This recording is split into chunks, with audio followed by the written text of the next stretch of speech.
ജനം ടിവിയുടെ തെരഞ്ഞെടുപ്പ് സംവാദ പരിപാടിയായ ജനസഭയിൽ സംഘർഷം. മലമ്പുഴയിൽ നടന്ന സംഭവത്തിനിടെയായിരുന്നു സംഘർഷമുണ്ടായത്. അകത്തേത്തറ നടക്കാവ് മേൽപ്പാലത്തെക്കുറിച്ചുള്ള ചർച്ചയിലാണ് സംഘർഷം ഉണ്ടായത്.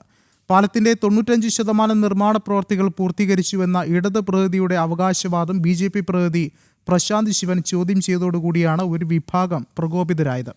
ജമാഅത്തെ ഇസ്ലാമിയുടെ വോട്ടുകൾ CPM വാങ്ങിയിട്ടുണ്ടോ എന്നുള്ള പ്രശാന്ത് ശിവന്റെ ചോദ്യവും ബഹളത്തിനിടയാക്കി. ഇവിടെ ജമാഅത്തെ ഇസ്ലാമിയുമായി വോട്ട് വാങ്ങിയിട്ടില്ല എന്ന് പറഞ്ഞ CPM-ന്റെ നേതാവാണ്. പക്ഷേ പിണറായി വിജയൻ പറഞ്ഞിട്ടുണ്ട്, ജമാഅത്തെ ഇസ്ലാമിക്കാർ ഞങ്ങളെ സഹായിച്ചിട്ടുണ്ട്. ജമാഅത്തെ ഇസ്ലാമിക്കാർ പറഞ്ഞിട്ടുണ്ട് CPM-ന് ഞങ്ങൾ വോട്ട് കൊടുത്തിട്ടുണ്ട്. ജമാഅത്തെ ഇസ്ലാമിയുടെ കൂടെയാണോ?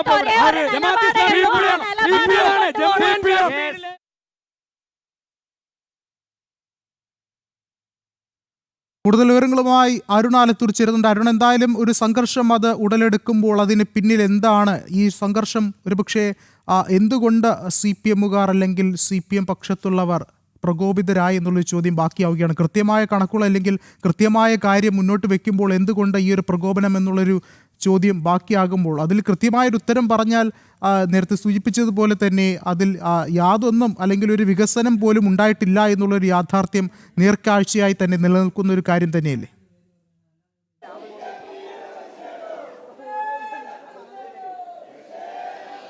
തീർച്ചയായിട്ടും പാലക്കാട് ഈ അകത്തേത്തറയിൽ നടന്ന മലമ്പുഴ മണ്ഡലത്തിലെ അകത്തേത്തറയിൽ നടന്ന ജനസഭയിലാണ് ഇത്തരത്തിൽ ജനസഭ പുരോഗമിക്കുന്ന സമയത്ത് സംഘർഷം ഉണ്ടായത്. അതിൽ പ്രധാനമായിട്ടും ഈ സംഘർഷത്തിന് വഴിവെച്ച വിഷയം എന്ന് പറയുന്നത് അകത്തേത്തറ നടക്കാവ് മേൽപ്പാലത്തെക്കുറിച്ചുള്ള ചോദ്യങ്ങളാണ്. ചർച്ചയിൽ കൂടുതലും ഉയർന്നതും ഇതേ ചോദ്യം തന്നെയാണ്.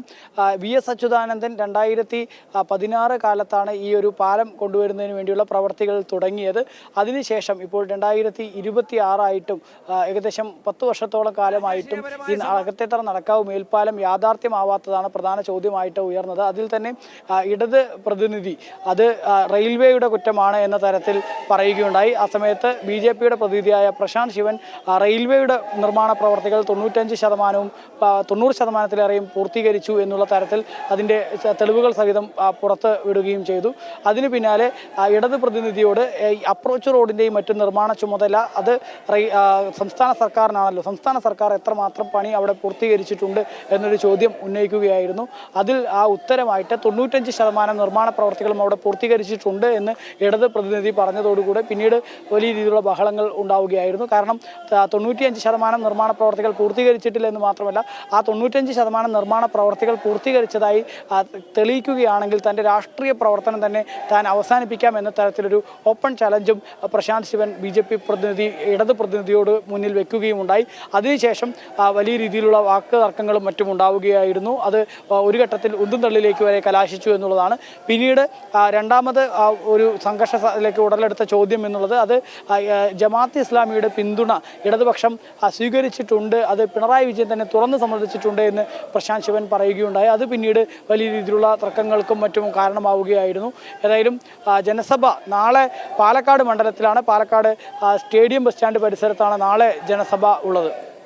ശരി, അരുൺ ആലത്തൂരാണ് വിശദമായ വിവരങ്ങൾ നൽകിയത്.